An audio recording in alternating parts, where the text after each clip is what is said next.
नमस्कार, मैं हूं प्रशांत चुरहे। इस वक्त की बेहद अहम और बड़ी खबर जिस पर दुनिया भर की निगाह टिकी हुई है। हमास के हमले के बाद इजराइल की वायुसेना ने अब मोर्चा संभाल लिया है और इजराइल की सीमा में घुसपैठ कर रहे हमास के आतंकियों के खिलाफ एयर स्ट्राइक कर दी है। गाजा से इजराइल की सीमा में घुसने के दौरान उन्हें निशाना बनाया गया। इजराइल के इस हमले का वीडियो भी अब सामने आया है, जिसमें दिखा कि किस तरीके से अब हमास के उन आतंकियों को निशाना बनाया जा रहा है इजराइल की ओर से, और एयर स्ट्राइक की यह तस्वीर इजराइल की ओर से जारी की गई।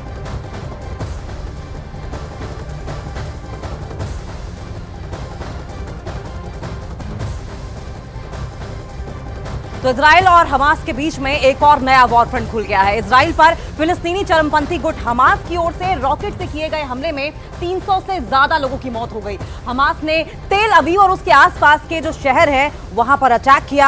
आपको इंफॉर्मेशन वॉल के जरिए, बाकायदा मैप के जरिए समझाने की कोशिश करते हैं कि यह हमला कहां हुआ, किस तरीके से इस अटैक को इजराइल और हमास की ओर से अंजाम दिया गया। सबसे पहले तो गाजा पट्टी की बात कर लेंगे। देखिए, गाजा पट्टी डिस्प्यूटेड एरिया है और यहीं से सारे जो समस्या की जड़ है वो शुरू होती है। गाजा पट्टी से पहले इजराइल पर अटैक किया गया और इजराइल फिर ने जवाबी कार्रवाई की, रिटेलिएट किया और हमास की ओर से अश्कलोन को निशाना बनाया गया। तेल अवीव और उसके आसपास के जो इलाके हैं उन्हें निशाना बनाया गया। बीर शोवा की जो जगह आप देख रहे हैं इस पर भी अटैक किया गया है। देखिए, इजराइल पर हमास के हमले के बाद इजराइल के प्रधानमंत्री की ओर से भी साफ तौर पर यह कह दिया गया था कि ये तमाम इलाकों में जो अटैक किया गया है हमास की ओर से, इसका पूरा बदला लिया जाएगा। और आपने देखा भी होगा कि 1 घंटे के अंदर अंदर इजराइल ने रिटेलिएट किया और रिटेलिएट करते हुए बड़ा अटैक किया। इसी तरीके से रिटेलिएशन हमने देखा था कि मई में भी इजराइल की ओर से फिलिस्तीन पर किया गया था, क्योंकि हमास इस्लामी चरमपंथी ऑर्गेनाइजेशन है और ऐसे में कोई पहली बार नहीं है कि ये जो इलाके आप देख रहे हैं यहां पर हमास की ओर से अटैक किया गया है।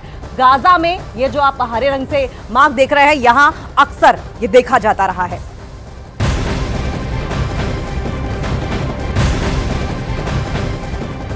और इजराइल पर हमास के हमले के बाद इजराइल के प्रधानमंत्री बेंजामिन नेतन्याहू ने राष्ट्र को संबोधित करते हुए ट्वीट किया है। उन्होंने कहा कि हमास ने इजराइल में घुसपैठ की है, छुट्टी वाले दिन हमला करके निर्दोष नागरिकों, बच्चों और बूढ़ों की हत्या की है। हमास ने क्रूर युद्ध शुरू कर दिया है। हम ये युद्ध जीतेंगे, लेकिन इसकी बड़ी कीमत चुकानी पड़ेगी। बेंजामिन नेतन्याहू ने कहा, यह हमारे लिए बहुत मुश्किलों से भरा हुआ लम्हा है।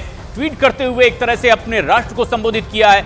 इजराइल के प्रधानमंत्री बेंजामिन नेतन्याहू ने हमास के हमले के बाद ट्वीट के माध्यम से अपनी बातों को लिखते हुए, जाहिर करते हुए अपने देशवासियों को संबोधित किया और उन्होंने कहा कि यह एक बहुत ही क्रूर हमला है, जब मासूम बच्चों को, महिलाओं को, बुजुर्गों को छुट्टी वाले दिन इस तरह से हमला करके निशाना बनाया गया है।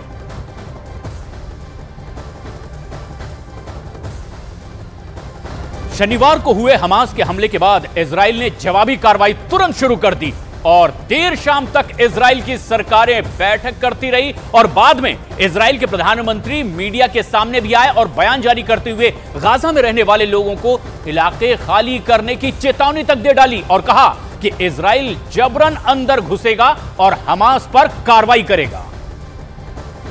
את כל המקומות שהחמאס נערך בהם, של עיר הרשע הזאת, כל המקומות שהחמאס מסתתר בהם, פועל מתוכם, נהפוך אותם לאיי חורבות. אני אומר לתושבי עזה, צאו משם עכשיו, כי אנחנו נפעל בכל מקום ובכל העוצמה. בשעה זו מתארים כוחות צה"ל את אחרוני היישובים ממחבלים. הם עוברים יישוב, בית, ומחזירים את השליטה לידינו. אני שולח חיבוק ותנחומים מעומק הלב למשפחות השכולות שיקיריהן נרצחו היום בדם קר ובאכזריות אין קץ.